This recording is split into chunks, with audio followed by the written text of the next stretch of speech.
Gülerken ya da öksürürken idrar kaçırıyorsan yalnız değilsin. Kadınların birçoğu bunu yaşıyor.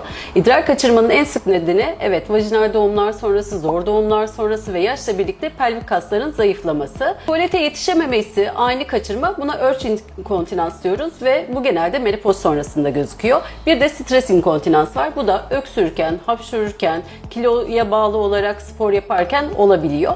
Bir de anlık olanlar var. Enfeksiyonlar, hormonal durum değişiklikleriyle dönem dönem idrar kaçırabiliyoruz.